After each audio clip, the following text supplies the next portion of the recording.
Un saludito para todos y bienvenidos una vez más a un nuevo video en el canal de YouTube de Fútbol 11. Esta vez, y como ya lo vieron en la miniatura, vamos a analizar el último encuentro de la selecta en Copa Oro 2025, la derrota contra Canadá. Desde ya les digo que si algo se me queda en el tintero, su oportunidad es de colocarlo por acá abajo en los comentarios. Ángel Alvarado es mi nombre y vamos a ello. Vamos a arrancar con la alineación que mostró Hernán Gómez para este último partido de la fase de grupos de Copa Oro. El Salvador tuvo bastantes modificaciones en el 11, aunque no en portería, donde se mantuvo Mario González, que jugó los 3 partidos, y en defensa, desde acá ya empezamos a ver algunas sustituciones o ajustes en el equipo. Diego Flores fue el único de la defensa que se mantuvo jugando por el lateral izquierdo. Como centrales, Roberto Domínguez y Henry Romero fueron la nueva pareja de centrales titular y Jefferson Valladares se acomodó en la derecha debido a que Brian Tamacas estaba lesionado. En el centro del campo, Harold Osorio y Mauricio Cerritos hicieron mancuerna, una pareja de centrocampistas que se conocía de la generación sub-20 en el 2022, por cierto. Y en la línea de media punta estuvimos como extremos Jairo Enríquez por izquierda y Santos Ortiz, que volvía por derecha, era su primer partido en esta Copa Oro. Y Darwin Serén como media punta. Realmente fue medio centro, pero al momento de presionar es donde se estiraba un poquito más. El equipo fue más un 4-5-1 que un 4-2-3-1 per se. En el ataque, Emerson Mauricio sustituyó a un Brian Hill que no estuvo vestido de corto, es decir, no estuvo ni siquiera como opción en el banquillo.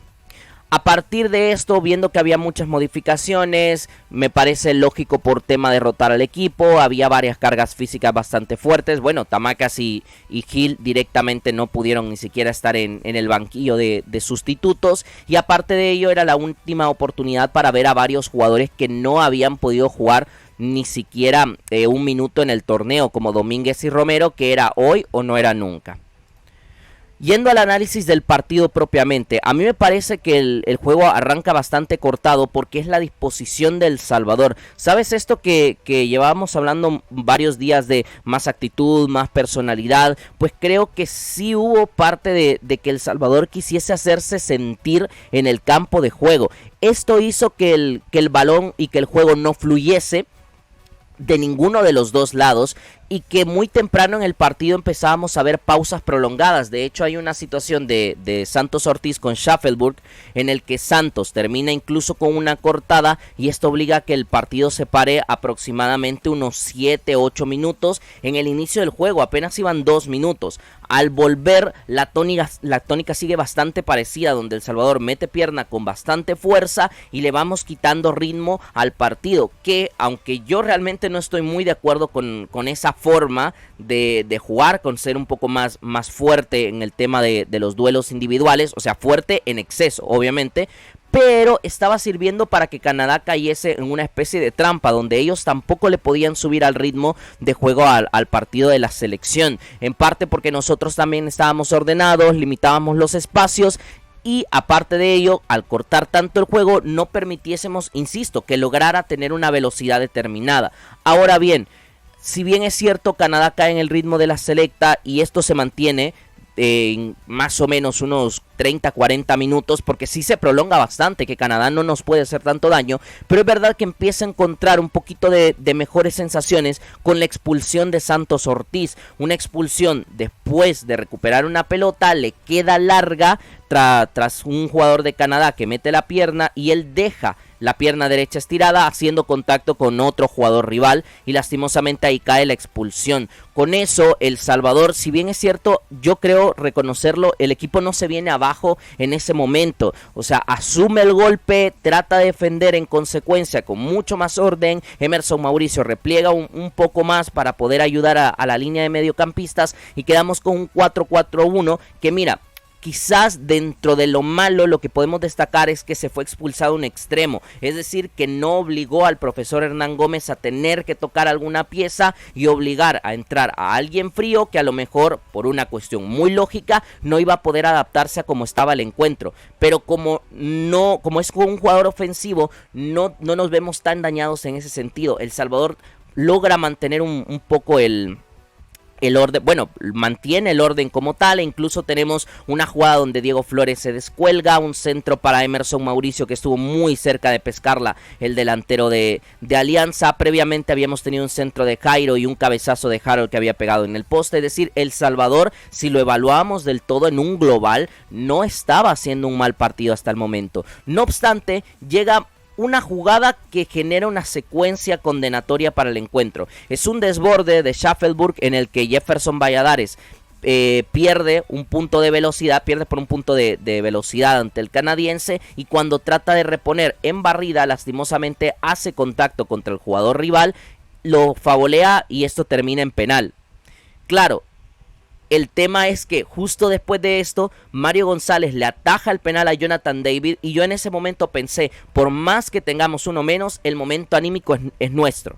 Pero ese momento anímico se perdió en segundos, porque justo en el despeje que cae por banda derecha, Jairo le mete un codazo a un jugador canadiense, que yo entiendo que pudo haberse sentido provocado por algún empujón o toque o roce que le habrán hecho en el botín a Jairo, pero yo creo que eso no está excusado. Realmente pierde los nervios Jairo Enríquez en ese momento, y nos vamos del primer tiempo con 2 expulsiones, que te digo, insisto, me parece que el momento anímico lo podíamos ganar por el tema del penal que había atajado Mario, pero al encontrarnos con una expulsión más y arrancar el segundo tiempo con 9, básicamente ya entendemos que no vamos a poder ir hacia el frente, que vamos a tener que defender todo el segundo tiempo prácticamente, y que teníamos que estar resguardados. O sea, ya no había oportunidad de más. No es que El Salvador no lo intentase, porque de hecho intentando encajamos a algún gol en el segundo tiempo, pero era obvio que ya no teníamos, solo por un tema numérico, la posibilidad de ser tan claros para ir hacia el campo rival.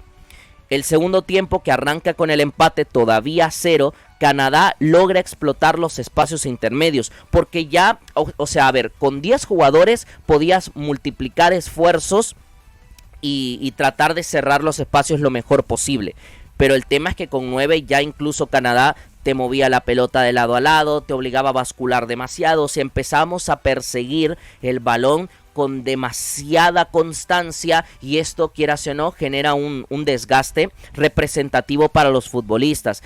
Aquí es donde Canadá encontró mejores espacios intermedios, es decir, huecos entre defensas, centrocampistas, entre central y lateral, y básicamente nos definió el partido con un gol de Jonathan David, donde Darwin no cierra el primer pase. Romero está muy lejos de Jonathan David y nos definen el 1-0.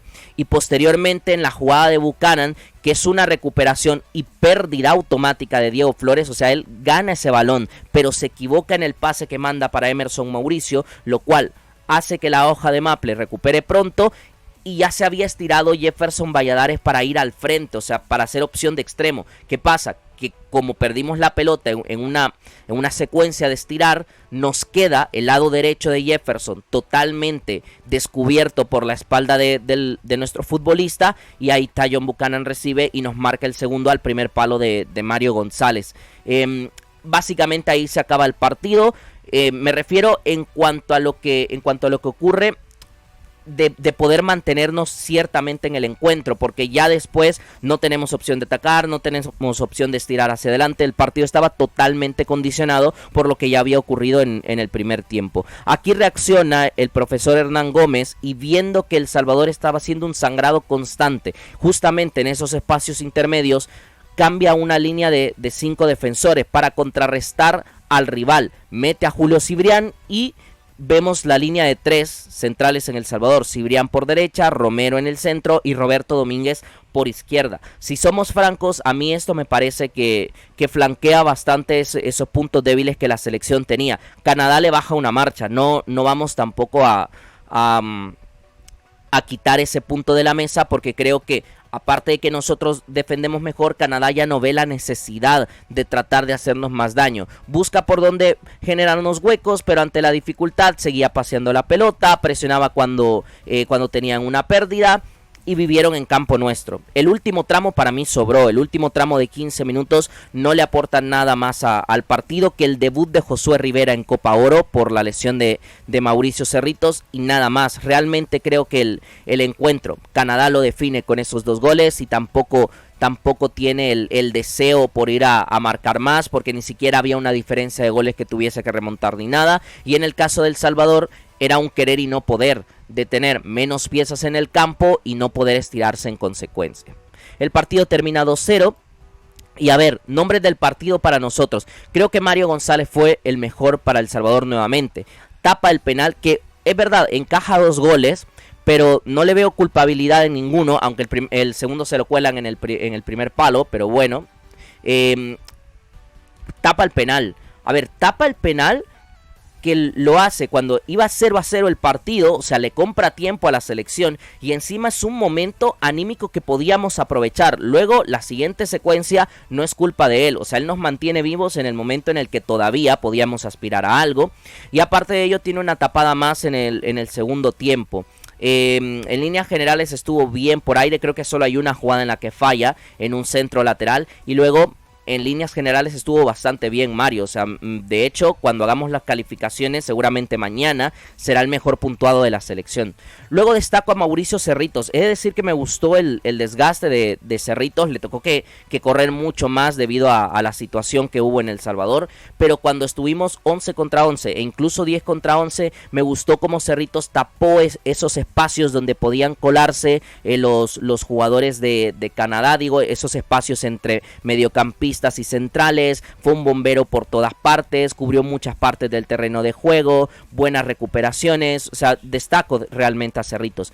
Y luego a Roberto Domínguez, yo insisto, y lo decía en directo, a mí me gustó un poco más el partido de Roberto Domínguez que el de Henry Romero, siendo que creo ambos tuvieron algunas jugadas que estuvieron al límite, pero en líneas generales defendieron bien. Roberto me gustó sobre todo cuando tuvo que ir con más exigencia, respondió bien. Menciones especiales para Jefferson Valladares. A mí no me pareció tan buen partido como muchos han dicho de Jefferson Valladares, pero lo coloco en menciones especiales porque, a ver, para mí jugó por encima de sus posibilidades dentro que no es un lateral derecho natural. Entonces le destaco eso a pesar, insisto, a pesar de que, por ejemplo, si este mismo partido lo hace Tamacas, a Tamacas lo hubiésemos acuchillado claramente. Y luego Henry Romero, Domínguez y Romero estuvieron bien. Realmente creo que muy poco se les puede achacar teniendo en cuenta que tuvieron que defender demasiado tiempo en el partido. Y aunque hay un par de errores que veo de Romero, pero creo que el partido es bueno, es correcto por parte de nuestros centrales. La jornada 3 terminó con la victoria de Honduras 2-1 sobre Curazao y la derrota de nuestra selección ante Canadá 2-0. Con esto la tabla de posiciones del grupo B quedó con Canadá como líder con 7 puntos, Honduras con 6, Curazao con 2 y El Salvador únicamente pudo hacer un punto en todo el torneo. ¿Qué conclusiones nos deja esta... Bueno, no esta Copa Oro, el tercer partido solamente? Las expulsiones condicionaron la evaluación del encuentro. Creo que todavía con una expulsión hubiésemos podido no competir de tú a tú, porque era claro que Canadá se iba a mejorar con el paso del tiempo, pero creo que si hubiésemos podido optar a más. Insisto, todavía con expulsión El Salvador defiende mejor los espacios, logramos una secuencia con Emerson Mauricio y creo que a balón parado hubiésemos podido todavía acercarnos un poquito más, pero evidentemente 9 contra 11 ya no puedes hacer demasiado, el equipo tiene que estar encajonado en campo propio y producto de ello es que Canadá, me parece en el segundo tiempo, tiene una parte muy apacible como para ganarnos. Deben estar identificadas las zonas a potenciar en la selección. Lo dijimos cuando ya vimos la convocatoria para la Copa Oro. Ok, perfecto, la convocatoria fue la que fue, entonces aquí debíamos de definir quiénes sí y quiénes no para la eliminatoria. Creo que los 3 partidos le habrán servido a Hernán Gómez, que ya no habrá duda de ellos y se sabrá con qué jugadores potenciar estas zonas en las que la selección seguramente quedó a deber en el torneo. Y esto yo lo coloqué en Twitter, me pareció una una conclusión muy tétrica, pero es así. La peor Copa Oro, por lo menos la peor que yo recuerdo en este siglo, la peor Copa Oro nos llegó en el peor momento posible, es decir, la eliminatoria más accesible. No porque los equipos sean fáciles, porque no es así, sino más bien porque no están los 3 norteamericanos. Y volverte a encontrar una eliminatoria en esas condiciones va a ser muy difícil de cara al futuro. Por lo tanto, era hoy el momento de apostar todas las papas, de ir a por todas por el objetivo mundialista. Y realmente la lectura que yo puedo dar es que ahora mismo no estamos a la altura del reto y septiembre está a la vuelta de la esquina. Ese es el análisis que podemos realizar de la derrota de El Salvador contra Canadá, 2-0 para terminar nuestra participación en Copa Oro. Si ustedes quieren agregar algo más, déjenlo por acá abajo en los comentarios. Espero que les haya gustado o que haya servido por lo menos. En ese caso, darle like, compartir y suscribirse para que el proyecto siga creciendo. Sigan mis redes sociales que estamos activos todos los días y si quieren más contenido, quédense por acá que los siguientes días vendremos con muchos más videos. Un saludito para todos, cuídense mucho. Chao, chao.